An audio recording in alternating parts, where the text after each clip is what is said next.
Olá, alunos e alunas. E agora nós vamos dar continuidade falando sobre a formação do espaço agrário brasileiro, fazendo uma espécie de retrospectiva histórica.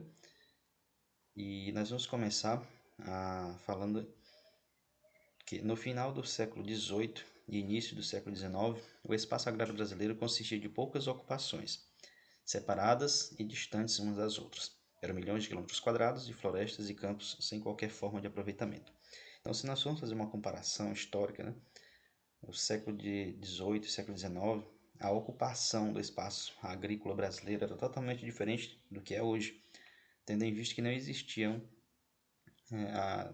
uma demanda grande de espaço agricultável como nós temos atualmente. Então, o que existiam eram fazendas isoladas umas das outras, distantes umas das outras, com terras a perder de vista, mas sem aproveitamento, ou seja, sem a ocupação definitiva dessas propriedades agrícolas.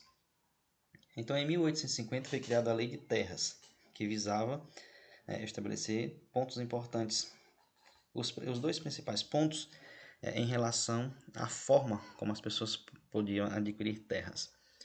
Lembrando e destacando dois pontos, que é a compra como a única forma de acesso, além da herança, perpetuando assim a concentração fundiária, pois só quem tinha capital poderia adquirir terras. Vamos observar aqui esse ponto específico em relação à concentração fundiária.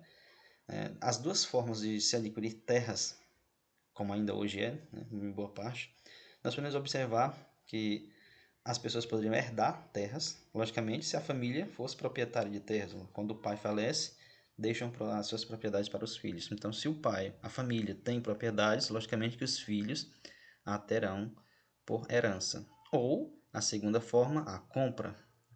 Muitas pessoas, para adquirirem propriedades, compram essas terras de outras pessoas que querem vender.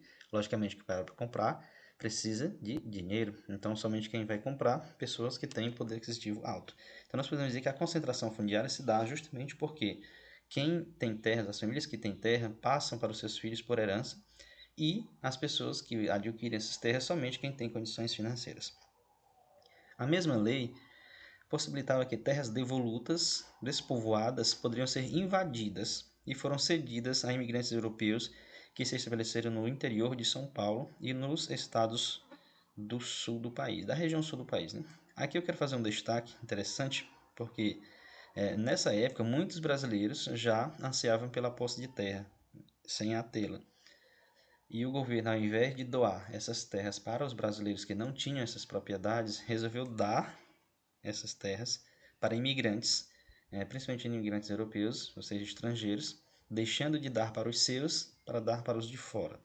Ou seja, é a questão de que o governo brasileiro queria incentivar a povoação dessa região e queria fazer com os imigrantes. Por isso que o governo incentivou a vinda desses imigrantes e deu terras do Estado, chamadas terras devolutas, terras sem propriedades, para que eles pudessem ocupá-las.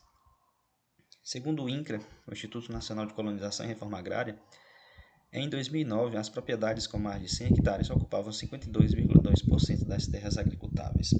Então, nós podemos perceber que as propriedades, as grandes propriedades, né, que são as terras acima de 100 hectares, ocupam mais da metade do total de terras propícias para a agricultura do nosso país. Isso é uma representação da concentração fundiária nas mãos de poucas pessoas. No Brasil, historicamente, houve concentração fundiária e continua crescente com a expansão da agricultura mecanizada e o êxodo rural.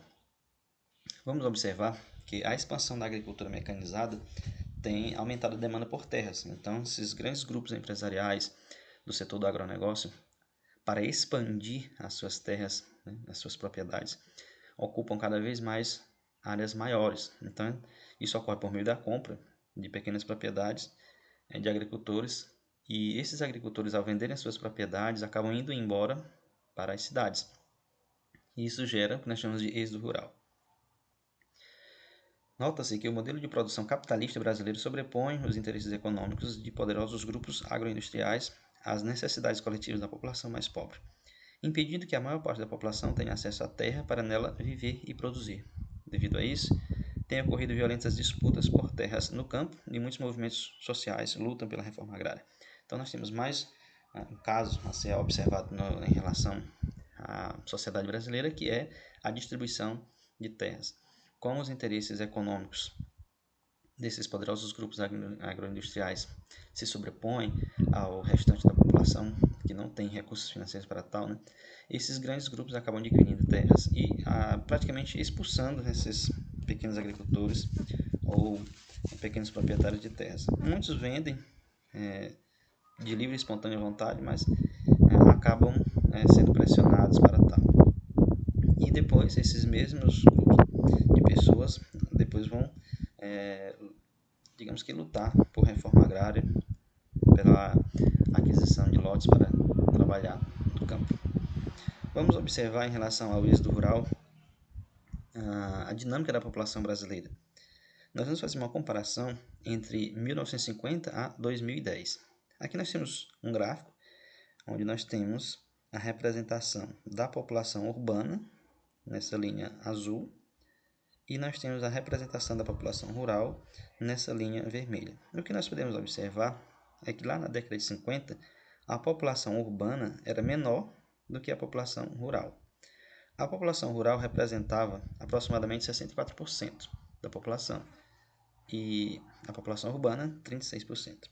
Porém, a partir desse período, a população urbana começou a crescer e, logicamente, a população rural a diminuir.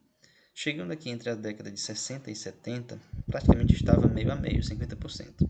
E depois, da década de 60, 70, 80, até chegarmos aos anos 2000, a população urbana só cresceu e a população rural cada vez mais diminuindo.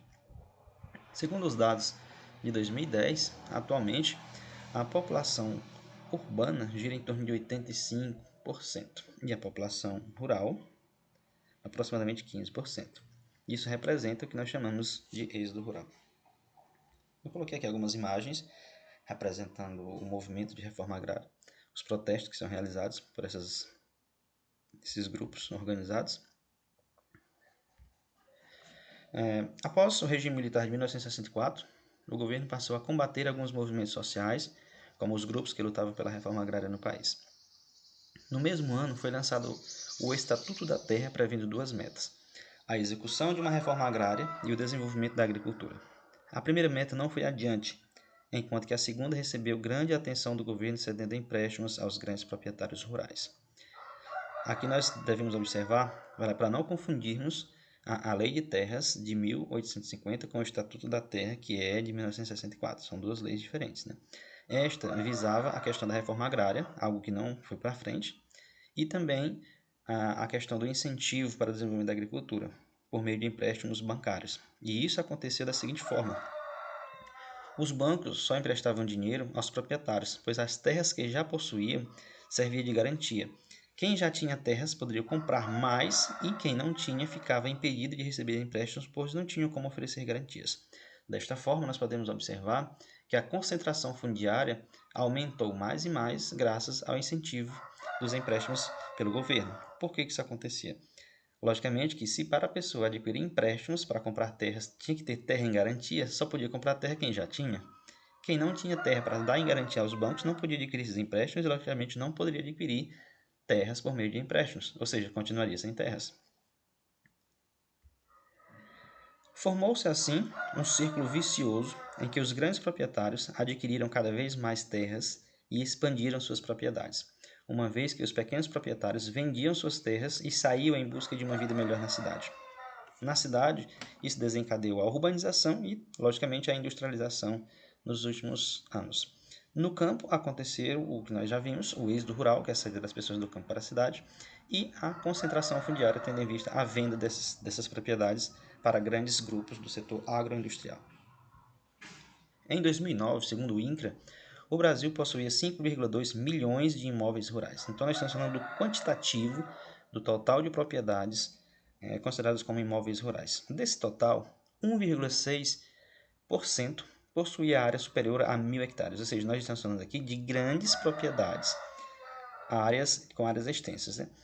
Tendo em vista que eles ocupam 52,2% do espaço agrário do país. Então, observe o seguinte: a quantidade de terras, a quantidade de propriedades representa 1,6% do total. Porém, ela representa 52% da extensão territorial do espaço agrário brasileiro. Então, nós podemos perceber que é uma pequena quantidade de terras, mas que a sua extensão é enorme, que representa mais da metade do país.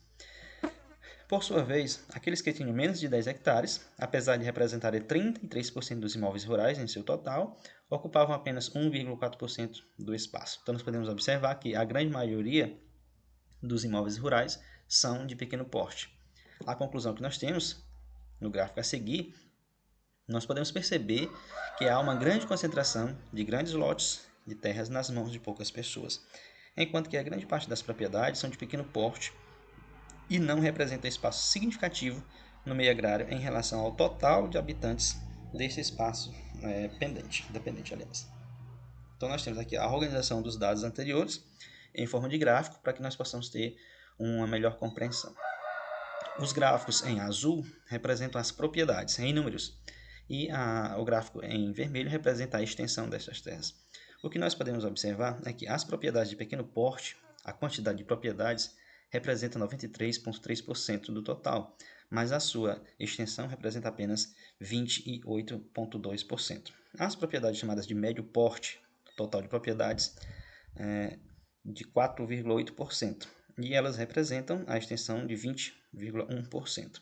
Quando nós chegamos aqui nas propriedades de grande porte, o percentual é de 1,9% dessas propriedades, mas a sua extensão representa 51,2%. Então, nós podemos perceber que uma pequena quantidade de propriedades representa mais da metade da extensão das terras agricultáveis do nosso país. Essa é a conclusão, de acordo com os dados que nós obtivemos anteriormente. Outra característica do espaço agrário brasileiro são as diversas condições dos produtores. Em muitos estabelecimentos agropecuários, os produtores não são os proprietários, mas sim assentados sem titulação definitiva, ou seja, sem segurança jurídica, sem o papel da terra. Arrendatário, que representam, aquelas pessoas que trabalham e que têm que pagar com um percentual da produção, daquilo que produzem na terra. Os parceiros, que são a relação de amizade com a ocupação de terras, e os ocupantes, que são ocupações ou invasões de propriedades. Então, nós podemos observar o que nós estamos falando aqui é referente à posse da terra. Muitas pessoas que trabalham hoje em dia no campo não são os verdadeiros donos. Nós podemos colocar como exemplo aquelas pessoas que não têm terras para trabalhar e que para isso precisam trabalhar em terras dos outros e para isso precisam pagar de alguma forma, seja por meio de parte da sua produção, em relação de parceria ou ocupações. E também, como nós podemos observar, as invasões, e que essas pessoas trabalham à margem da lei porque não tem uma segurança jurídica para tal. Qualquer minuto, essas pessoas podem estar sendo despejadas daquele local pelos seus proprietários. A agricultura familiar representava, em 2006, 84% do número de estabelecimentos agropecuários. Empregava 74% da mão de obra agrícola e produzia 38% de toda a receita no setor. Aqui nós podemos observar que mesmo que a questão da agricultura familiar produza em pequena escala, mas a grande quantidade de famílias que trabalham nesse setor acabam contribuindo para um número significativo em relação ao país. É o que nós chamamos de trabalho formiguinha, ou seja, muitas pessoas trabalhando juntas conseguem ter uma produção significativa. Apesar de sua importância socioeconômica, é preciso ressaltar que a agricultura familiar ocupa apenas 24% de todo o espaço agrário do país. E isso ocorre em decorrência à concentração fundiária dos grandes grupos do agronegócio, que nós falamos anteriormente. Fica evidente que a nossa herança escravista e latifundiária ainda permanece no espaço do Brasil. Durante séculos, os problemas com a terra têm sido as raízes de problemas sociais que atingem parte da população, cada vez mais concentrada, ou seja, empurrada para as áreas urbanas. Por falta de terras para cultivar, alguns agricultores fogem para as cidades, abandonando o campo, que passa a ser dominado por grandes agricultores. Então, é essa a situação que vem ocorrendo nos últimos anos no campo e a relação social que nós temos.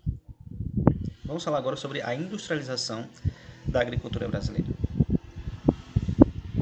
A agropecuária brasileira, desde o período colonial, sempre priorizou o mercado externo, ou seja, a nossa produção agrícola sempre foi voltada para abastecer o mercado externo. No tempo colonial, no período colonial, né, nós brasileiros produzíamos para abastecer Portugal e depois, com a independência, o Brasil, né, continuou a ser um país fornecedor para o mercado externo.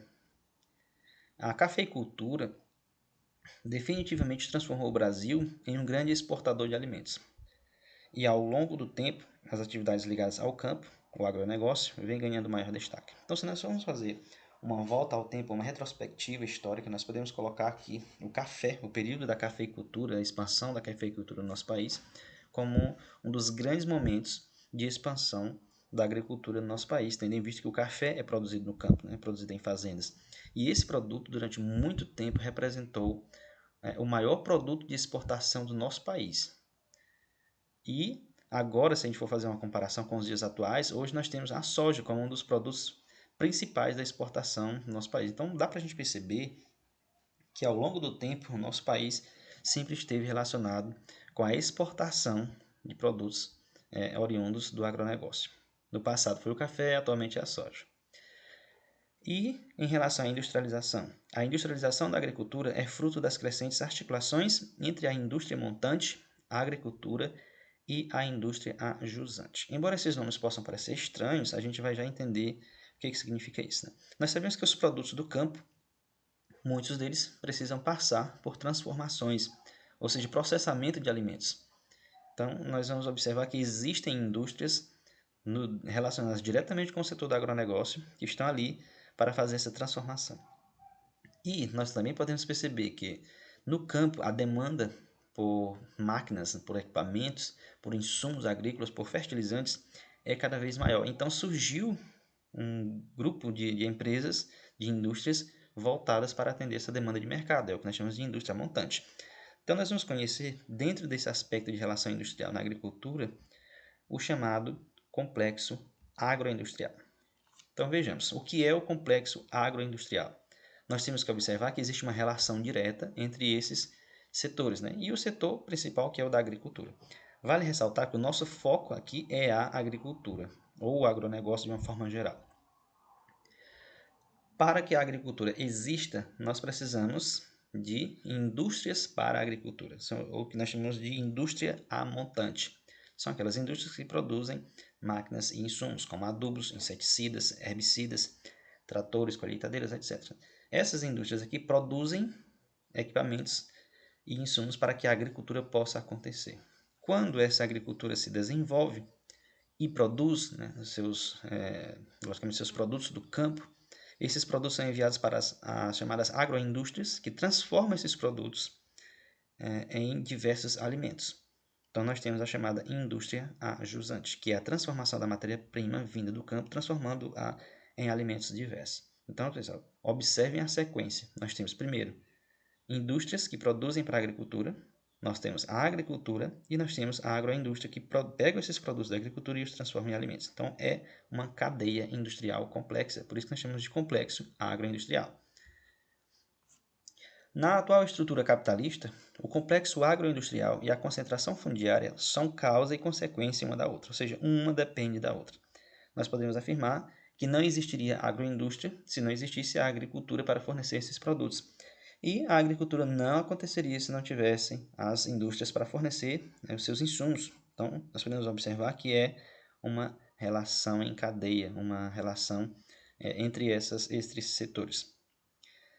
Tal fato explica a presença dominante das grandes propriedades rurais em todas as regiões brasileiras. Então, nós temos aí a questão da expansão da grande quantidade de propriedades rurais do nosso país, em basicamente todas as regiões, tendo em vista a crescente demanda por alimentos. Então, eu vou voltar no gráfico anterior.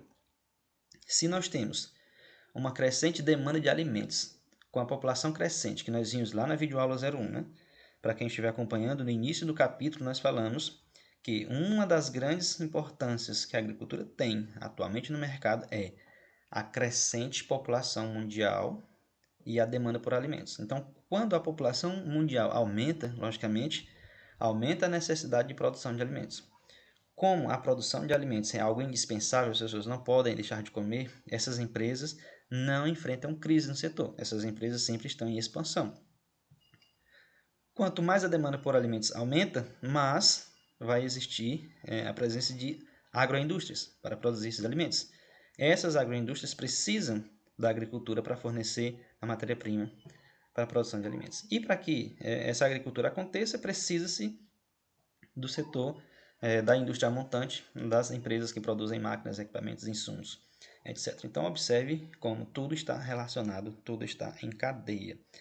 Eu vou tentar mostrar agora imagens que representam esse setor. Então, por exemplo, nós temos fábricas de tratores, representando aí a indústria montante, que são as indústrias que trabalham para abastecer o setor da agricultura. Também, por exemplo, aviões agrícolas que servem para fazer a aplicação de veneno, herbicidas, em grandes extensões, em grandes lavouras. Nós temos a própria agricultura. Por exemplo, nós temos aqui o plantio de soja. Vamos imaginar uma grande fazenda de soja.